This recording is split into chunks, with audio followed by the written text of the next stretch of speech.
नमस्कार, मैं हूं संदीप चौधरी। आजकल देश में 3 शब्द वायरल हो रहे हैं, बटेंगे तो कटेंगे, और इसी के इर्द गिर्द राजनीतिक रणनीतियां भी बनाई जा रही हैं और आरोप प्रत्यारोप भी लगातार एक दूसरे पर लगाए जा रहे हैं। बयान दिया था योगी आदित्यनाथ ने, जिसे प्रधानमंत्री मोदी ने भी लपक लिया, और उसके बाद सरसंघ चालक मोहन भागवत भी इसी नारे को आगे बढ़ाते दिखे। विपक्षी खेमे से पलटवार भी हुआ है। अखिलेश यादव कहते हैं जुटेंगे जुड़ेंगे तो जीतेंगे, और महाराष्ट्र में भी इसकी बात हो रही है, इसकी बात उत्तर प्रदेश में भी हो रही है। यह हिंदू मुसलमान की राजनीति फिर से सर उबारती दिखाई दे रही है क्या? इसमें 2024 के लोकसभा नतीजों की क्या कुछ गूंज भी सुनाई देती है, और आने की राजनीति कैसे होने वाली है उसकी एक वानगी भी दिखती है क्या? इसी पर आज चर्चा करने के लिए एक बेहद ही खास मेहमान मेरे साथ एबीपी न्यूज पर जुड़ गए हैं। AIMIM के मुखिया असदुद्दीन ओवैसी हैदराबाद से सीधे मेरे साथ जुड़ चुके हैं। ओवैसी साहब, ये बटेंगे तो कटेंगे, इन 3 शब्दों की बड़ी गूंज सुनाई दे रही है। इन शब्दों को आप कैसे देखते हैं? देखिए, ये जो शब्द इस्तेमाल करना शुरू किए उत्तर प्रदेश के मुख्यमंत्री योगी आदित्यनाथ ने, आपने सही कहा, फिर उसके बाद प्रधानमंत्री ने, अब आरएसएस के सरसंघचालक ने भी यही ज़बान में बोलना शुरू कर दिया। मगर हम ये भूल रहे हैं कि ठोक देंगे बुलडोज़र भी बीजेपी ने शुरू किया था, और ये शब्द इसलिए इस्तेमाल हो रहा है ताकि रिपीटेडली सिर्फ मुसलमानों को टारगेट किया जाए। हमारा मानना है कि देश कैसे मजबूत होगा? देश मजबूत होगा जब यूनिटी होगी और इंसाफ होगा। बगैर इंसाफ के यूनिटी कैसे होगी? अगर आपके प्रशासन में आप वहाँ पर किसी को ले जाकर एनकाउंटर करते हैं और बगैर कानूनन ड्यू प्रोसेस फॉलो करे आप ले जाकर बुलडोज़र से घरों को तोड़ देते हैं, लोगों को बेघर कर देते हैं, तो फिर ये तो कौन सी बात कर रहे हैं? कौन सी दुनिया में रहकर बात कर रहे हैं आप? अगर कोई शख्स और ये बात अति उत्साही शख्स ओवैसी साहब अगर झंडा बदल देता है, झंडा बदलने की सजा क्या गोली होती है कि जान से मार दिया जाए किसी को? आप क्योंकि बहराइच में जो दंगा हुआ उसका जिक्र कर रहे हैं, तो मैं राम गोपाल मिश्रा के साथ जो हुआ वो स्पेसिफिकली आपसे पूछना चाहूंगा, क्या झंडा उतारने की सजा गोली मारना हो सकती है? हरगिज़ नहीं, हरगिज़ नहीं। किसी भी शहरी को, सिटीज़न को किसी की जान लेने का इख्तियार नहीं है। हाँ, सेल्फ डिफेंस का कॉन्सेप्ट है हमारे लॉ में, मगर किसी की, मिश्रा साहब की जान ले ली गई, वो कत्ल है, मर्डर है, इससे कोई इनकार नहीं कर सकता। मगर उसका बदला अगर प्रशासन ये कहकर लेती है कि उस मुकाम से ले जाकर 70 किलोमीटर दूर ले जाकर यहाँ पर हथियार छुपाए गए, ये नेपाल जाने वाले थे, और फिर पैर पर गोली मारकर एक वीडियो निकाला जाता है, फिर उनसे कहा जाता है कि तुमने भागने की कोशिश की, हमसे गलती हो गई। ये हम ये कहना चाह रहे हैं कि अगर मिश्रा साहब को इन लोगों ने मारा है तो कोर्ट किस लिए है? आप सज़ा दिलवाइए ना उन लोगों को, मैक्सिमम पनिशमेंट दिलाइए BNSS में। आप कौन रोक रहा है आपको? मगर उसके बजाय आप सिर्फ इंस्टेंट जस्टिस, आप चाहते हैं कि मैगी नूडल्स की तरह या मैकडोनल्ड के बिग मैक की तरह आप जस्टिस दे दें, तो फिर कोर्ट किस लिए है, जज किस लिए है, कानून किस लिए है? तो बिल्कुल गलत हो जाएगा ना। ये तो फिर अगर कोई सरकार अगर बंदूक से इंसाफ करेगी, गोली से इंसाफ करेगी, तो फिर संविधान गया भाड़ में, BNS गया कचरे की कुंडी में, तो फिर मॉब जस्टिस हो जाएगा। ये तो रूल बाय गन हो जाएगा, रूल ऑफ लॉ ही नहीं रहेगा इसमें। पर बटेंगे तो कटेंगे, आप इसको बुलडोजर एक्शन से, उस पर मैं आगे और तफसील से आपके साथ बात करने वाला हूं। उसे आप जोड़ देते हैं कि ये जी हिंदू लामबंदी है। अगर आप, और अभी आज मैं इंस्टाग्राम पे ही देख रहा था आपका बयान कि भाई महाराष्ट्र में आप देखिए आदिवासियों का नेता है, दलितों का नेता है, किसानों के नेता हैं, मराठों के नेता हैं, मुसलमानों का नेता क्यों नहीं हो पाता? आप असदुद्दीन ओवैसी को वोट दें या ना दें, पर अपना एक नेता तो चुन लें। आप भी तो मुसलमान लामबंदी की बात करते हैं, तो हिंदुओं को अगर कोई लामबंद कर रहा है वो कैसे गलत कर रहा है? अगर आप मुसलमानों को लामबंद करके उनकी आवाज बनने की बात करते हैं वो जायज है, तो ये जायज क्यों नहीं? सर, मैं आपको आंकड़े देता हूं और आप डिसाइड कर लीजिए, आपके सुनने वाले डिसाइड कर लीजिए। महाराष्ट्र में मुसलमान 12% हैं। 1960 से लेकर अब तक सिर्फ 2.5% मुस्लिम एमपीज महाराष्ट्र से हुए हैं। असेंबली में 2014 में 9 जीत कर आए, यानी सिर्फ 3% है 288 एमएलएस का। मेरा सवाल यह है कि अगर हम लोकतंत्र को मानते हैं कि पार्टिसिपेटिव फॉर्म ऑफ डेमोक्रेसी है, हमारे बुजुर्गों ने, मुजाहिदीन आज़ादी ने ख्वाब देखा था, तो फिर मुसलमान क्यों नहीं जीत रहा है? इसका जिम्मेदार मैं हूं। कौन है जिम्मेदार इसका? आज महाराष्ट्र में इम्तियाज जलील को 2024 के चुनाव में सबने मिलकर हराया। 15 साल के बाद एक मुस्लिम एमपी 2019 में जीता। कर्नाटका इतना बड़ा प्रदेश है, एक मुस्लिम एमपी नहीं है। तो मेरा बोलना यह है कि भाई, जब आंकड़े आते हैं ओबीसीज के एमपीज भारत के लोकसभा में अपर कास्ट के बराबर हो जाते हैं, तो भारत की सबसे बड़ी माइनॉरिटी के सिर्फ 4% जीत कर आते हैं। भाई, आप जमहूरियत को, डेमोक्रेसी को कैसे कर रहे हैं?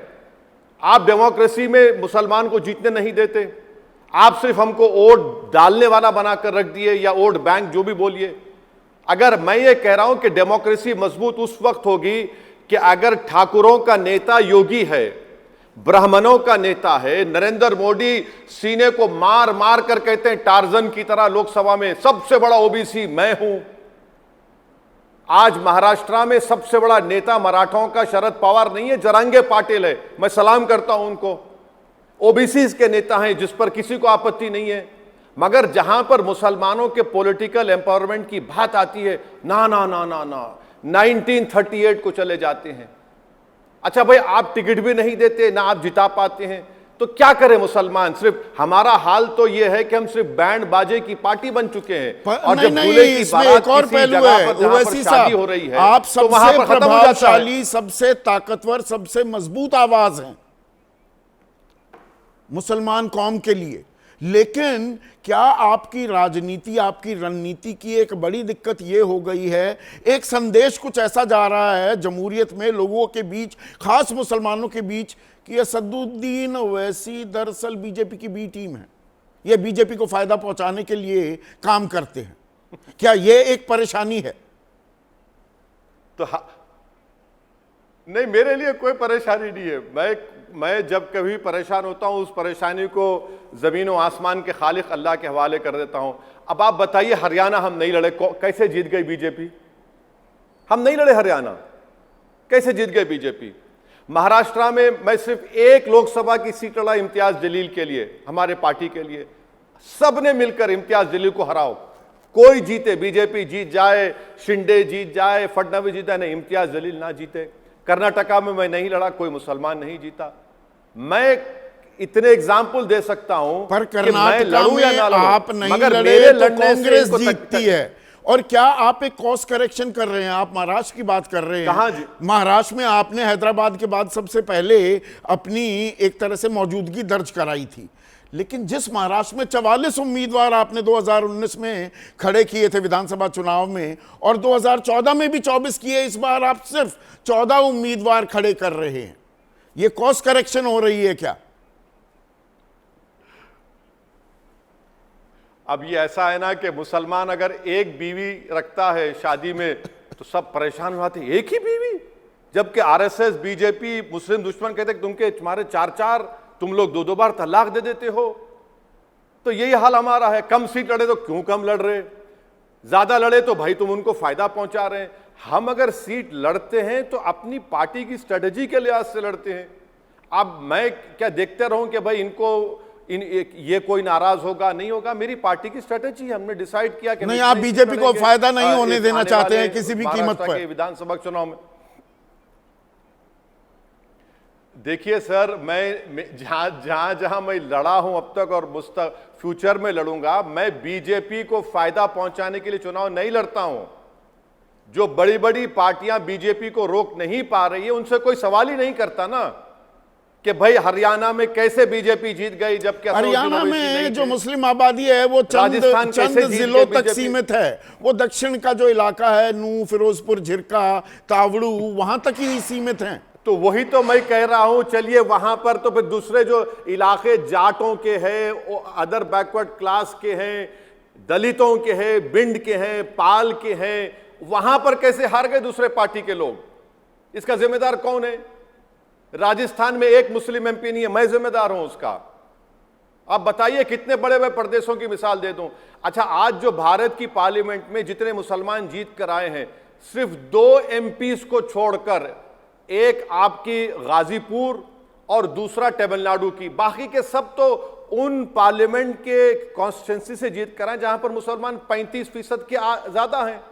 तो इन पार्टीज का क्या रोल रहा बताइए, जो क्लेम करते हैं? तो राजनीति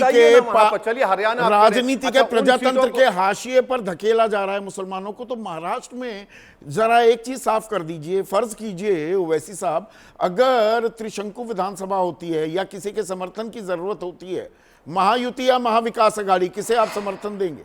हम हरगिज हमारी स्ट्रेटेजी यही है, मैंने ऐलान भी किया है, अनाउंस किया है कि हमारा पहला स्ट्रैटेजी यह है कि जहां हमारे उम्मीदवार कैंडिडेट्स उनको कामयाब किया जाए, और दूसरा हमारा सबसे बड़ा ऑब्जेक्टिव यह है कि दोबारा शिंदे, फडणवीस और अजित पवार की सरकार ना बने।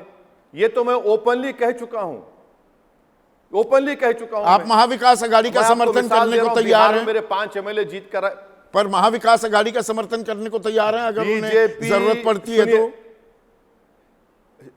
सुनिए, शिंदे, फडणवीस, अजीत पवार की सरकार दोबारा ना बने, जब नतीजे आ जाएंगे आप मुझे बुला लीजिए आपके प्रोग्राम में। भाई बिहार में हमारे 5 एमएलए जीते थे, वहां पर इलेक्शन हुआ स्पीकर का, डिप्टी स्पीकर का, तो हमारे पार्टी के 5 एमएलए, जिसको उन 3 गद्दारों को बाद में तेजस्वी और लालू यादव ने खरीद लिया, उन्होंने तो उनके खिलाफ वोट दिया ना, ताईद में वोट दिया लालू के उम्मीदवार के, स्पीकर और डिप्टी स्पीकर के इलेक्शन में। इससे बड़ा प्रूफ क्या हो सकता है?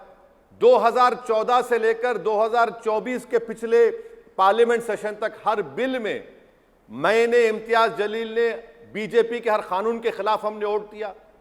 यूएपीए का गंदा कानून बना दिया गया तो किसने सपोर्ट किया बीजेपी को बताइए? हमने उसका अपोज किया। आरटीआई का बिल लाया, हमने अपोज किया। सिटीजन अमेंडमेंट बिल का, मैंने उस बिल को फाड़ा पार्लियामेंट में। ट्रिपल तलाक का हमने उसको, अरे रिकॉर्ड है, हमारा ट्रैक रिकॉर्ड रहा है, इससे बढ़कर और क्या होगा? तेलंगाना में हमने बीजेपी को रोकने की कोशिश कर रहे हैं, आज भी कर रहे हैं। तो हर बार ये देखिए, ये जो सवाल हमसे किया जाता है ना, मैं ये कहना चाहूंगा कि ये बड़ा डिग्रेडिंग सवाल है कि ऐसा होगा तो आप करेंगे नहीं करेंगे। अरे भाई आप हरा दीजिए ना उनको, कौन रोक रहा आपको? हम तो कह रहे हैं कि हम तो कभी बीजेपी का साथ दिए ना कभी देंगे। समंदर के 2 किनारे एक कभी नहीं हो सकते इंशाअल्लाह। नहीं, मैं बिल्कुल समझ रहा हूं वेयर यू कमिंग फ्रॉम।